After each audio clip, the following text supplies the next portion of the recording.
Welcome to my channel AKSC. We learn, we grow. Please subscribe to my channel and click the bell icon to get future notification. Don't forget to hit the like button.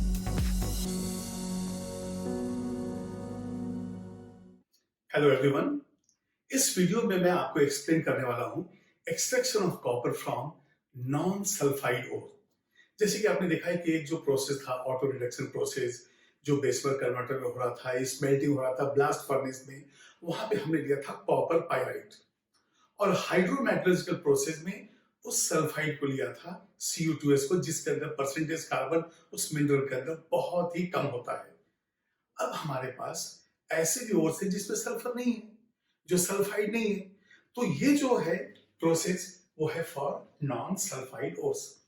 तो non sulphide ores में हम लेंगे पहले cuprite, malachite, एज़ुराइट। अब ये देखिए तीन नाम बिल्कुल अच्छे से आप याद कर लीजिए। कई बार मेमोरी बेस्ड क्वेश्चन, चाहे वो जेईई मेन हो चाहे नीट हो, उसके अंदर आते हैं कि मैलाकाइट क्या है, एज़ुराइट क्या है। तो ऐसे क्वेश्चन आएंगे, तो जो भी मैं मिनरल और डिस्कस कर रहा हूं किसी प्रोसेस में, प्लीज उसको नोट डाउन कर लीजिए। और ये जो है नोट डाउन इसलिए करना जरूरी है क्योंकि बार बार जब आप अपने नोट्स को रीड करेंगे तो ये आपके दिमाग में बिल्कुल परमानेंट हो जाएगा। नहीं तो ये क्वेश्चंस यदि आता है तो 1 सेकेंड, नहीं आता है तो एग्जाम होने के बाद भी हमें ट्रबल करेगा ये। तो आप प्लीज उसको नोट कीजिए। तो यहाँ पे नॉन सल्फाइड 3 और मैं ले रहा हूं। ये देखिए, सबसे पहले मैं ले रहा हूं, ये है Cu2, ये है क्यूप्राइट और इसका कलर है रेड, इसलिए मैंने रेड मार्कर यूज किया है। तो ये देखिए क्यूप्राइट हो गया। इसके बाद सेकेंड ये है CuCO3 dot CuOH taken twice. बताइए क्या है नाम इसका? 2 ऑप्शन दे रहा हूं मैं, मैलाकाइट एंड एज़ुराइट। यस, ठीक, जिन्होंने मैलाकाइट सोचा है बिल्कुल सही है। तो ये हो गया मैलाकाइट, और कलर बताने की जरूरत नहीं है, मैंने ग्रीन मार्कर यूज किया है तो ये ग्रीन कलर का है। नेक्स्ट मैं फॉर्मूला दे रहा हूं, उसका नाम बताइए आप। ये CuCO3 2 टाइम्स हो गया, CuCO3 dot CuOH taken twice. अब जिस फॉर्मूले में 2 है वो यहाँ पे 2 नहीं आएगा, जिसमें नहीं वहां पे आएगा 2। बताइए इसका नाम क्या है? ये है एज़ुराइट, ये है एज़ुराइट। अब देखिए इसी में कंफ्यूजन होता है कि यहाँ पे 2 है, यहाँ पे 1 है, तो 1 से मैलाकाइट है या 2 से मैलाकाइट है? अभी आपने देखा होगा ना, नई कार लॉन्च हुई है MG हेक्टर, तो आप याद रखिए MG हेक्टर। अब कुछ भी याद करने का तरीका तो ढूंढना पड़ेगा ना, तो हमने लिया MG हेक्टर। और अल्फाबेटिकल ऑर्डर में आपने देखा है कि A, और इसके बाद जो काउंटिंग में जो है 1 2, सेकंड वाला 2, तो A के बाद B है, तो 1 के बाद 2 है, तो A 2 से रिलेटेड है। तो अब ये देखिए ये हो गया एज़ुराइट। और जैसा मैंने कहा है कि मैं मार्कर यूज कर रहा हूं उसी कलर का, तो एज़ुराइट का कलर है ब्लू। तो अब आपके पास Cu2 ऑक्साइड है और ये दोनों हाइड्रोक्साइड एंड कार्बोनेट है। याद कीजिए जनरल स्टेप्स में जब मैंने डिस्कशन किया है तो आपको बताया है कि जो भी हाइड्रोक्साइड, कार्बोनेट या हाइड्रेटेड साल्ट्स या ओर्स मिनरल्स हैं, उनका हम कैल्सिनेशन करते हैं। चलिए अब मैं कैल्सिनेशन का मैं आपको डिफरेंसेस दे रहा हूं। आप बताइए कि ये डिफरेंशन राइट है या रॉन्ग है? आपको बताना है राइट या रॉन्ग। आप बिल्कुल डिसाइड करके रखिए। तो अब मैं बोल रहा हूं कि मैं डिफाइन ऐसे कर रहा हूं, calcination is the process of heating the ore in absence of air. Yes, आप बताइए। यस, क्या आपने डिसाइड किया? फिर से मैं डिफाइन कर रहा हूं। भाई देखिए, मैं पहले ही आपको बता रहा हूं, ये डेफिनेशन आपका क्वेश्चन है, मेरा स्टेटमेंट नहीं है। कि calcination is the process of heating the ore in absence of air.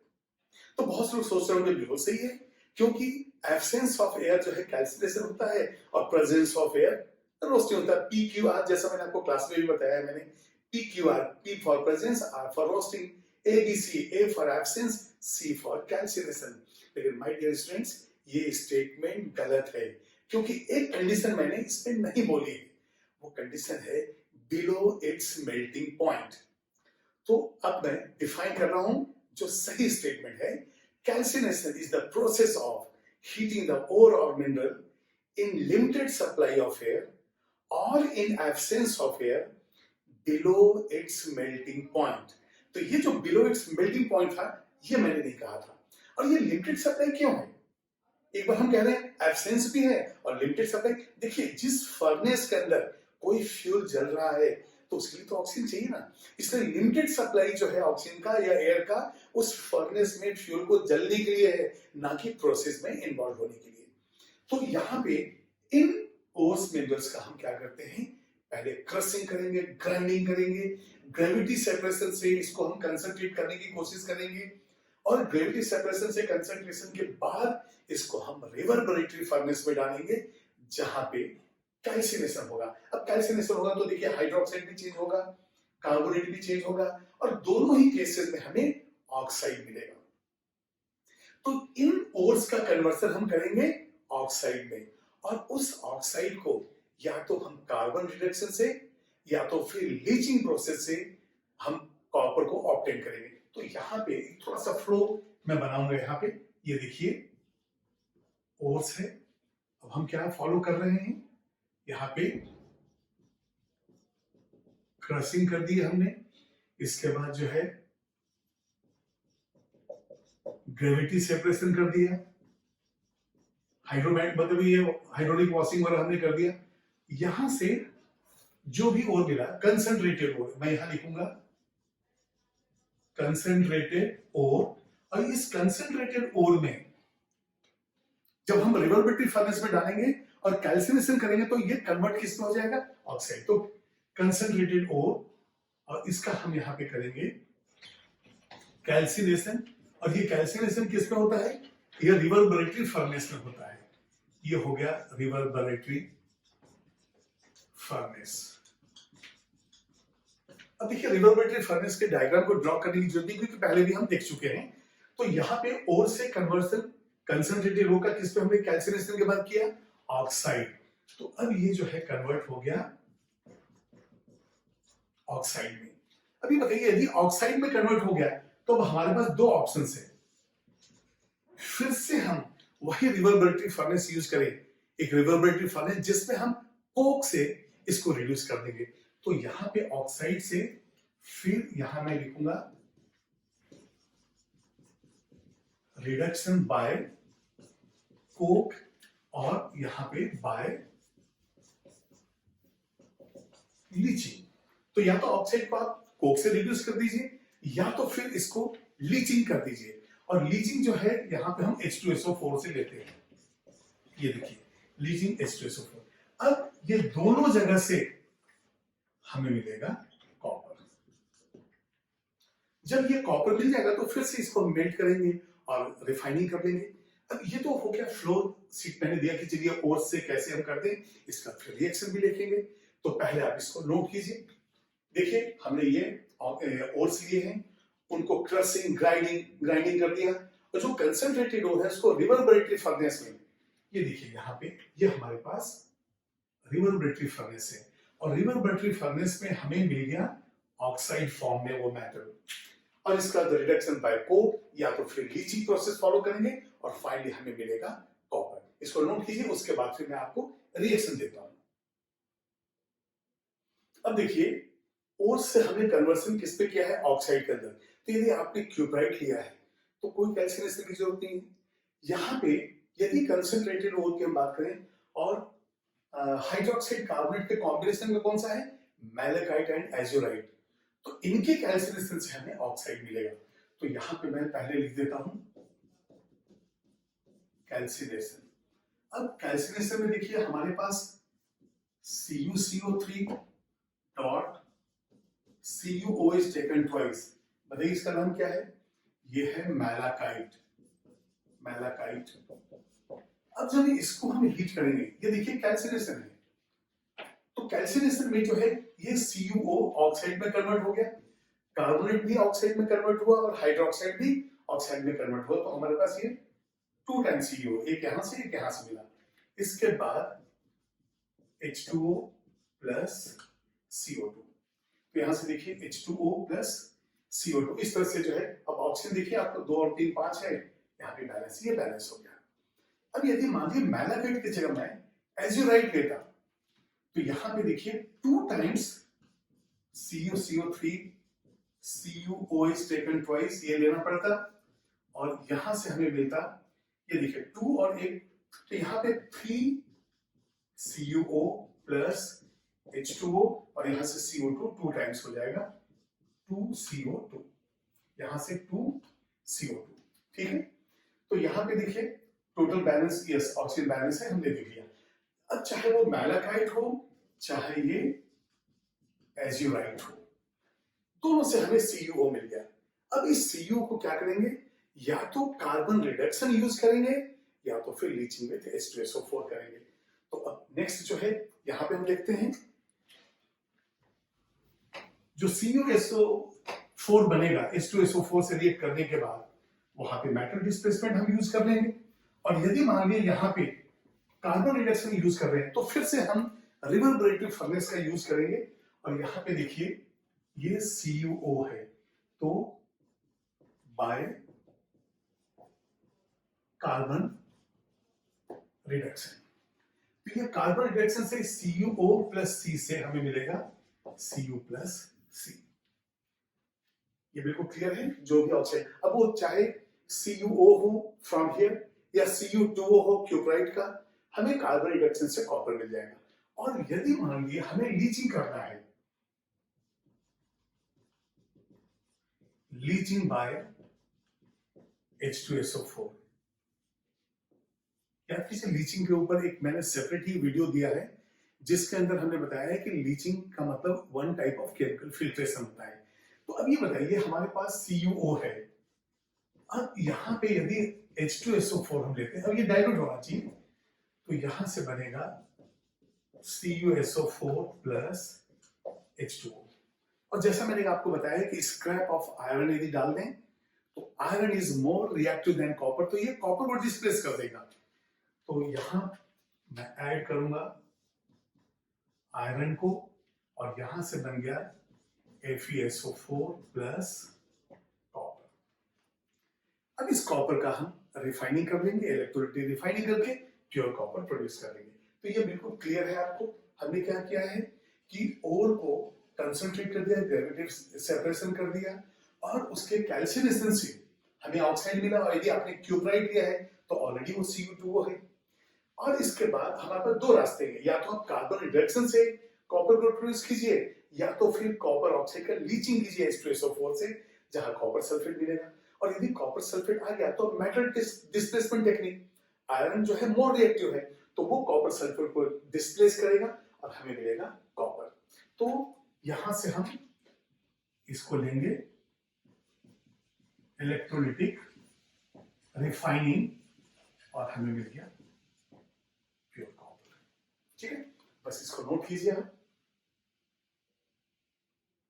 अब मैं ये 3 क्वेश्चंस ले रहा हूं, एक जो है ये मैचिंग जो है ये नेम एंड फॉर्मूले पे है, दूसरा नेम एंड कलर पे है, और एक ऑब्जेक्टिव टाइप के क्वेश्चंस। तो ये जो क्वेश्चंस हैं कई जगह जो है नाम और फॉर्मूले पे मैचिंग आ सकता है, और कई जगह जो है डायरेक्ट वन ऑप्शन में नाम और उसके फॉर्मूले आ सकते हैं। तो चलिए हम लोग एक एक देखते हैं। तो फर्स्ट मैं लेता हूं क्वेश्चन नंबर, तो कीज क्या क्या होंगे, फर्स्ट का हम बनाएंगे। अभी देखिए कॉपर पायराइट, कॉपर पायराइट जो है CuFeS2 है, तो यहां पे यदि मैं ले लेता हूं आपको CuFeS2, तो हमारे पास जो है ऑप्शन ए का क्या आ गया, S। आगे चलेंगे, क्यूप्राइट, जैसा आपको मालूम है क्यूप्राइट तो ऑक्साइड फॉर्म में है, तो यहां से क्यूप्राइट डायरेक्टली Q आ गया, तो B जो है हमारे पास Q है। उसी तरह से अभी देखिए ये सब मेमोरी बेस्ड क्वेश्चंस हैं, हमें मालूम है तो बिल्कुल आ ही जाएगा आंसर, और नहीं तो फिर मुश्किल जाएगा। इससे कलेक्शन ऑफ कंपाउंड्स का, फॉर्मूले का, ये बहुत जरूरी है इनऑर्गेनिक के अंदर। अब ये मैलाकाइट एंड एज़ुराइट, इसमें ही कंफ्यूजन होता है। तो देखिए मैलाकाइट जो है यहाँ पे जिसके अंदर 1 CuCO3 है, ये होता है मैलाकाइट। तो ये मैलाकाइट, ये ऐसा आ गया। तो सी का हो गया आंसर पी। ये मैंने ले लिया सी का आंसर पी। इसके बाद देखिए एज्यूराइट। एज्यूराइट जैसा मैंने आपको बताया है A B, A for azurite, B for blue colour. और वो कैसा होता है जिसके अंदर 1 के बाद 2 आता है। तो ये 2, तो ये एज्यूराइट ये ऐसा है। मतलब ये जो है CO2s कहीं भी नहीं है क्योंकि वो तो कॉपर ग्लांस है, चैल्कोसाइट है। तो यहां पे डी का आंसर आ गया टी। तो डी हो गया टी। चलिए अब देखते हैं copper pirate CuFeS2S, D cuprite CO2O, malachite T, इसका एज्यूराइट टी। ये हो गया फर्स्ट क्वेश्चन का आंसर। अब उसी तरह से जाते हैं हम सेकंड क्वेश्चन में। देखिए यहां तो मैलाकाइट एज्यूराइट पूछा गया, यहाँ पे कलर पूछा जा रहा है। और जैसे मैंने कि पहले की वीडियो में बताया था कि MG हेक्टर जो कार का नाम है, तो आप याद कीजिए MG ग्रीन। तो ये ए जो है ये ए रिलेटेड हो गया आर से।